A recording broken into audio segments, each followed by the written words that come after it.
Thank you, Mr. Chair. My question I'm going to ask each of you is, if you were king or queen for one day and you had one item that you could reform, what would it be? Let's start over here. Medicare Advantage, Medicaid Advantage. And what would you do with it? I'd make it more accountable. I mean, as I recall, the whole efforts started in order to save money. It's clearly not saving money. The question is, how much more is it costing us? And I'm very concerned. We've done work too. If somebody's under Medicare Advantage in the last year of life, when the costs are really high, they shift to fee-for-service.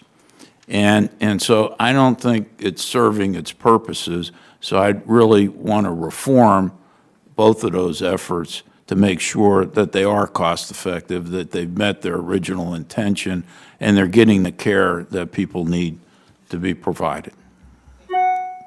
Thank you, Ms. Grimm.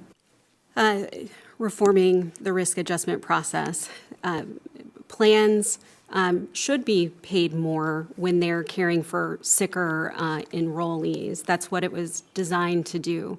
We have found so many concerns and overpayments and misuse that we've recommended additional oversight and delinking the Medicare adjustment payment when you're only finding that diagnosis stemming from a chart review or risk assessment because we're seeing so many concerns.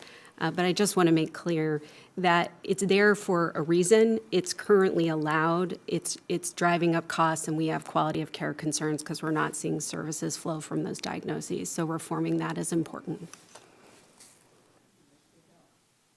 I think from the Commission's perspective, understanding and being sure we all understand the flow of payments and what payments are going for, particularly when we're talking about supplemental payments and how they're financed at the state level, to be sure that they're actually driving increased quality, driving access for beneficiaries, and being used in an efficient way.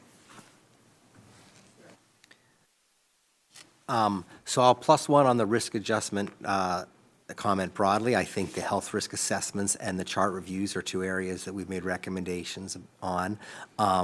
I think the quality bonus program in Medicare Advantage needs, MedPAC has discussed paying it below the line as opposed to above the line, for example. And more generally, I think things like using 2 years of fee-for-service claims is another recommendation to have, and leveraging some of the existing tools that CMS has to ultimately balance average risk payments between MA and fee-for-service would be valuable.